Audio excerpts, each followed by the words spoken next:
I'm Crystal Dilworth, Polycrystal HD, here for Raw Science. On the eve of my PhD thesis defense, here to talk about technologies that are going to change the way that we experience our world. I have two illustrious guests here with me. One is Philip Lowe, who's the inventor of the iBrain and founder and CEO of the company Neurovigil. Our other guest is Elon Musk, who really needs no introduction, but he's also at the helm of the private space company SpaceX. So thank you so much for joining me, guys. Glad to be here. Yeah, thanks for having us. So Philip, I want to know a little bit about this iBrain, and I understand that there's a new version. Yeah, so, well, the iBrain is the world's first mobile brain monitor, in the sense that it's, we've introduced it as a little startup 4 years ago. The company Hoffmann La Roche has used it to do outpatient clinical trials. Since then, we've used it with a number of other pharmaceutical companies.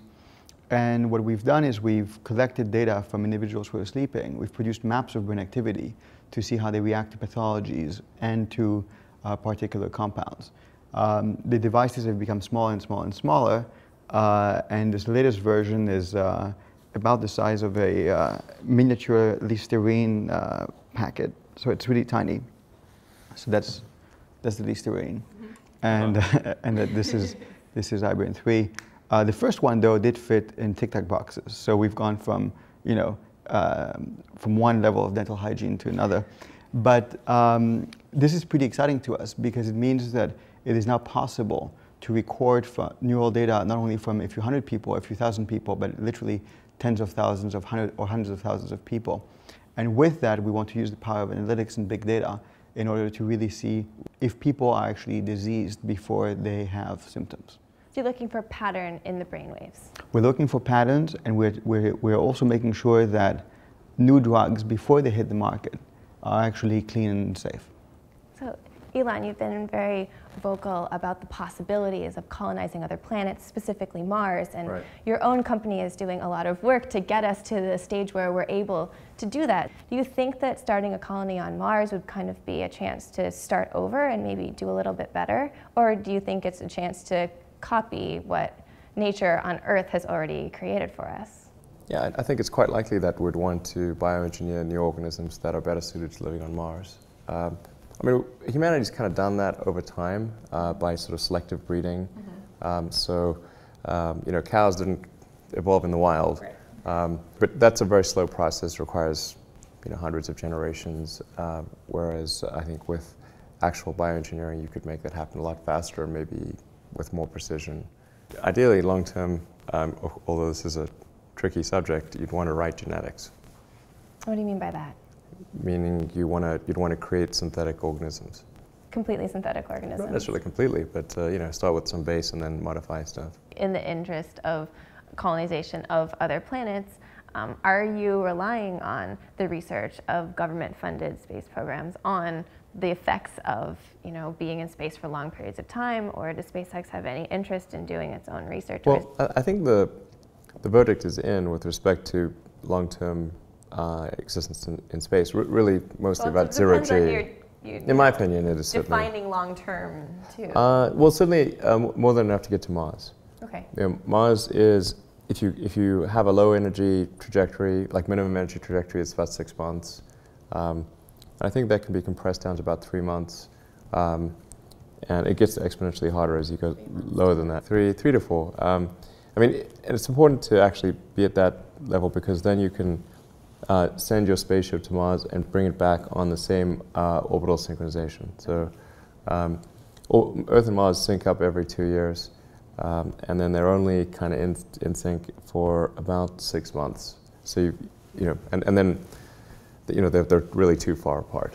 So you've got to be able to go there and back in one go, and that's important for making the cost of traveling to Mars an affordable amount. Because you think of like what's the key thing to establish a colony on Mars? It's the cost per unit mass to the surface of Mars, or the cost per person as well.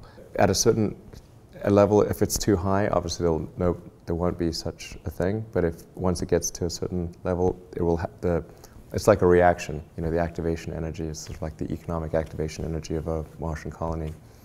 I mean, right now it's like, I don't know, if the last NASA estimate was $500 billion, and that was during Bush the First. So I would imagine today's estimate is $1 trillion. Now we're not going to go spend $1 trillion on sending like 4 people to Mars. Mm-hmm. So right now the cost of going to Mars is beyond what can be afforded. So that's why there's like no one's going to Mars. But ultimately, in order to establish a colony, I think you've got to get the cost down to maybe $500,000 or less per person to go. And there's got to be an intersection of sets of people that can afford to go and people that want to go. What was the moment that you decided that this was your mission, and how did you make that decision to investigate? So Philip, I'm going to start with you. Sure. So, well, the thing is, I'm an accidental entrepreneur, and before that I was an accidental neuroscientist. And before that, I was a mathematician. And then it wasn't until Stephen Hawking asked me to help him with his ALS that I became really involved in trying to access consciousness in humans. I think the previous work that I had done on consciousness in animals was more to sort of show some of the basic similarities in terms of the neurobiology. But you know, it's very interesting how these things work. I think when you're passionate, you really don't know why you do things. Because if you did, you may actually have some sort of control over them. You know, in my case, when I was 10 years old, my father was incarcerated. He had threatened someone with a gun. In Switzerland, it's a very bad idea to threaten a banker with a gun. Mm-hmm. And he had a drug in his system, a sleep drug, which was found then later on to create quite a few side effects, including extreme violence. So he was sent to jail. I remember going to see him then, and his case was reopened. He was the first person to be pardoned by the cantonal parliament in Geneva unanimously. And at the time, I thought, you know, he got away with it. He had a very good attorney, and I was trying to be sort of clinical about the whole thing. Ironically, 15 years later, I'm doing a PhD on sleep. I challenged one of my professors. I said, you know, what if I use this particular drug, for example, in mice, just to see his reaction. He said, Philip, you can't use this. It makes people psychotic and aggressive. So once I had heard this 15 years later, you know, I thought, okay, this is perhaps my father was not as, you know, or was not guilty at all. So it was interesting. My first reaction was to pick up the phone and apologize 15 years later to my father that, you know, I had doubted his innocence. I thought you were just bullshitting. Exactly. Exactly. So it was interesting. And now, of course, we're helping some pharmaceutical companies come up with cleaner drugs. You know, that's exactly what we do. So it's really a very personal motivation. I guess it is, but I didn't realize that it was until I actually had begun doing it. Thank you for sharing that.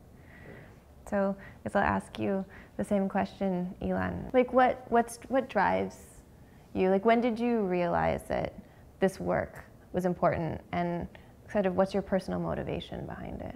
Yeah, it's just when I was in college. I mean, I try to think, well, what are the things that are most going to affect the future of humanity, and I wanted to be involved in at least some of those things. I didn't expect to be involved in all of them, but mostly I just wanted to be involved in things that I thought would matter to the future, and to be able to look back and say, okay, I did something useful there.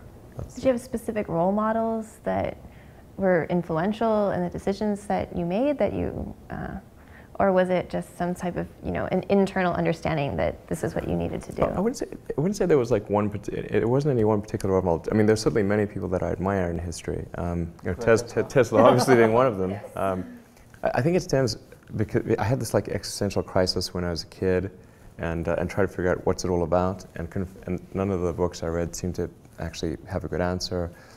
You know, so I read all the religious texts, and I read a bunch of philosophy books, and they're all quite depressing, particularly the Germans.